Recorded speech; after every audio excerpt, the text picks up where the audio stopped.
অন্ধকারের মুখোশ পাটনা শহর, যা বাইরে থেকে দেখতে শান্ত ও সুন্দর, তার গভীরে লুকিয়ে ছিল এক ভয়ঙ্কর অন্ধকার। সেই অন্ধকারের কেন্দ্রে ছিল শহরের সবচেয়ে বড় মহিলা জেল। বাইরে থেকে দেখলে মনে হতো সব শান্ত, কিন্তু জেলের ভেতরে প্রতি রাতে মানবতার কবর খোঁড়া হতো। সেখানে রাত নামতো সূর্যের অস্ত যাওয়ায় নয়, বরং মনুষ্যত্বের পতনে। উর্দির আড়ালে লুকিয়ে থাকা কিছু জানোয়ার প্রতি রাতে আসতো আর অসহায় নারী বন্দীদের ওপর চালাতো পাশবিক অত্যাচার। ভয়ে অপমানে কোনো নারী মুখ খুলতে পারত না।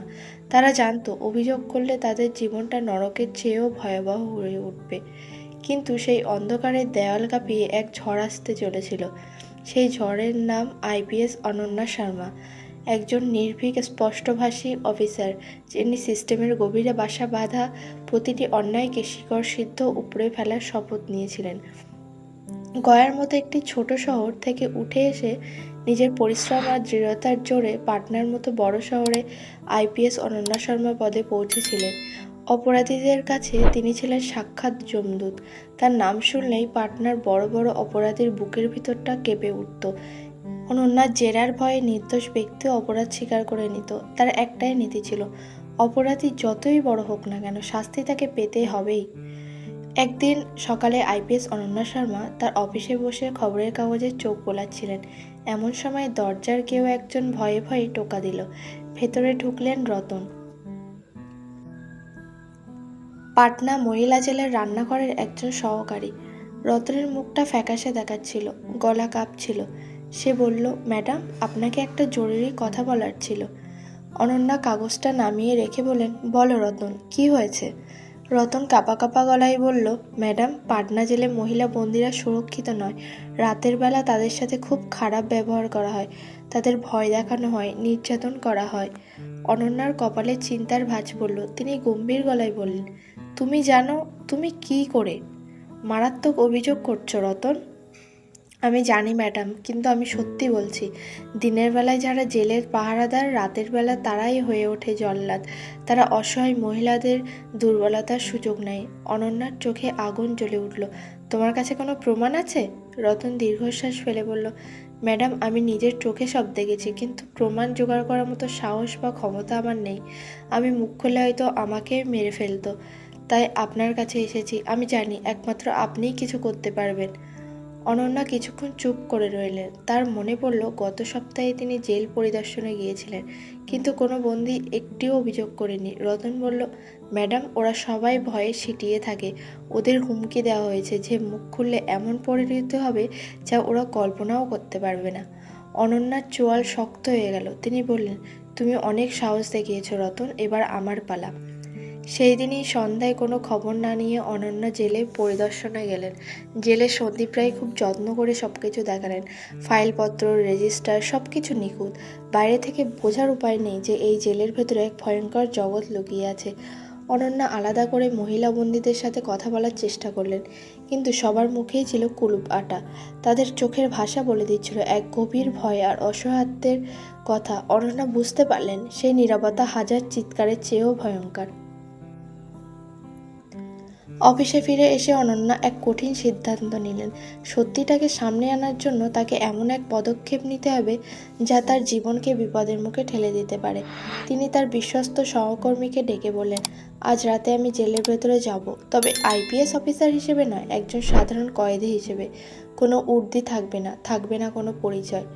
রাত তখন প্রায় 10টা। অনন্যা সাধারণ কয়েদির পোশাক পরে মুখে ঘোমটা টেনে এক ভুয়া পরিচয়ে পাটনা মহিলা জেলে প্রবেশ করলেন। তার শরীরে লাগানো ছিল একটি লুকানো ক্যামেরা আর মাইক্রোফোন, যার মাধ্যমে বাইরের একটি দল সবকিছু পর্যবেক্ষণ করছিল।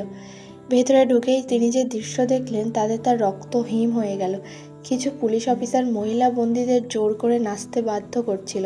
কেউ তাদের গায়ে হাত দিচ্ছিল, আবার কেউ অশ্রাব্য ভাষায় ঠাট্টা তামাশা করছিল।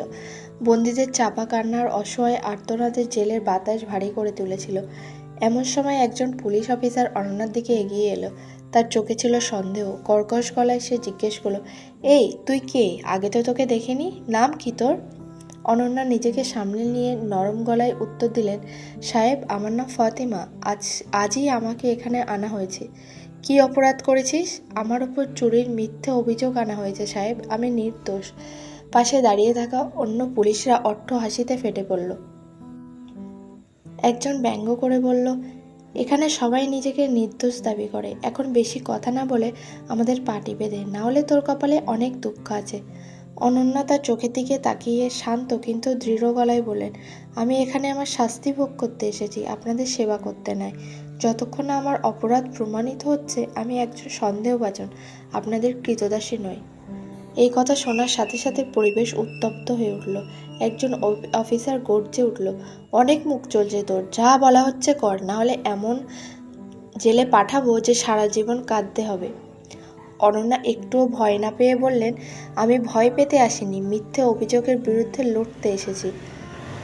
তখনই একজন বয়স্ক মহিলা কয়েদি অনন্যার কাছে এসে ফিসফিস করে বলেন, বোন চুপ করে যা, যা বলছে তাই কর, এরা খুব মারে। কিন্তু ততক্ষণে অনেক দেরি হয়ে গেছে। একজন অফিসার এসে অনন্যার হাত ধরে টেনে বলল, চল, তোকে এমন ঘরে নিয়ে যাচ্ছি যেখানে তোর সব অহংকার ধুলোয় মিশে যাবে। অনন্যাকে একটা অন্ধকার ঘরে ঠেলে ঢুকিয়ে দেওয়া হলো, যেখানে আরও দুজন পুলিশ অফিসার আগে থেকেই ছিল। দরজাটা ভেতর থেকে বন্ধ করে দেওয়া হলো। একজন অফিসার অট্ট হাসি দিয়ে বলল, এবার বল, তুই আসলে কে? অনেক তেজ দেখাচ্ছিস, তাই না? অনন্যা বুঝলেন এটাই আসল সময়। তিনি গভীর শ্বাস নিলেন আর তার গলার স্বর মুহূর্তে বদলে গেল। সিংহের গর্জনের মতো তার কণ্ঠস্বর সেই অন্ধকার ঘরে প্রতিধ্বনিত হলো, আমার নাম ফাতিমা নয়, আমি আইপিএস অনন্যা শর্মা। আর তোমরা এই মুহূর্তে যা যা করছো তার প্রতিটি মুহূর্ত রেকর্ড করা হচ্ছে। এই কথা শোনার সাথে সাথে দুই পুলিশ অফিসারের মুখের রং পাল্টে গেল। তাদের সমস্ত দম্ভ মুহূর্তে ভয়ে পরিণত হলো। অনন্যা জানতেন এই দুজন অফিসার মনোজ কুমার আর রমেশ সিং মাত্র 2 মাস আগে এই জেলে যোগ দিয়েছে। তাদের ভিতরেও তখনও কিছুটা মনুষ্যত্ব বাকি ছিল। তিনি পকেট থেকে তার আইডেন্টি কার্ড বের করে দেখালেন। মনোজ কুমার আর রমেশ সিং সেটা দেখা মাত্রই ভয়ে কাঁপতে কাঁপতে অনন্যার পায়ে লুটে পড়ল। ম্যাডাম, আমাদের মাফ করে দিন, আমরা আপনাকে চিনতে পারিনি, অনেক বড় ভুল হয়ে গেছে। অনন্যা শান্ত গলায় বললেন, আমি তোমাদের ক্ষমা করতে পারি, কিন্তু এক শর্তে, তোমাদের সত্যিটা আমার সামনে আনতে হবে, আমার সাথে হাত মেলাতে হবে। মনোজ কুমার আর রমেশ সিং এক কথায় রাজি হয়ে গেল। তারা অনন্যাকে সব খুলে বলল, কিভাবে রাতের অন্ধকারে ক্ষমতাশালী অফিসারদের মদতে বন্দীদের ওপর পাশবিক অত্যাচার চালানো হয়, আর কিভাবে ফাইলের আড়ালে সেই সমস্ত অপরাধ লুকিয়ে ফেলা হয়। সব কিছু তারা স্বীকার করলো।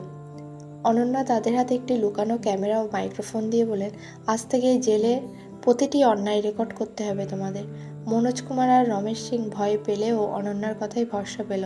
তারা সেই রাতে জেলের সেই অন্ধকার জগতের সমস্ত প্রমাণ ক্যামেরা বন্দি করলো। বন্দীদের কান্না, অফিসারদের পাশবিক উল্লাস আর অকথ্য নির্যাতন। পরদিন সকালে হেডকোয়ার্টারের কনফারেন্স হলে যখন সেই ভিডিও প্রমাণ হিসেবে চালানো হলো, তখন উপস্থিত সব উচ্চপদস্থ অফিসারদের মাথা লজ্জায় হেঁট হয়ে গেল। সিস্টেমের ভেতরে লুকিয়ে থাকা সেই নরকের চেহারাটা সবার সামনে স্পষ্ট হয়ে উঠল। আইপিএস অনন্যা শর্মার এই দুঃসাহসিক অভিযানের পর পাটনা মহিলা জেলের সমস্ত দুর্নীতিগ্রস্ত অফিসারদের বিরুদ্ধে কঠোর ব্যবস্থা নেওয়া হলো। জেলটি আবার সুরক্ষিত হয়ে উঠল, আর অসহায় নারীরা পেল ন্যায় বিচার। অনন্যা শর্মা আবারও প্রমাণ করলেন যে একজন সৎ অফিসার চাইলে সিস্টেমের যে কোনো অন্ধকারকে আলোর সামনে এনে দাঁড় করাতে পারে। ভিডিওটি ভালো লাগলে লাইক, কমেন্ট ও শেয়ার করতে ভুলবেন না। আর এরকম ভিডিও দেখার জন্য আমাদের রহস্যরাত্রি চ্যানেলটিকে সাবস্ক্রাইব করে বেল নোটিফিকেশন অন করে দেবেন।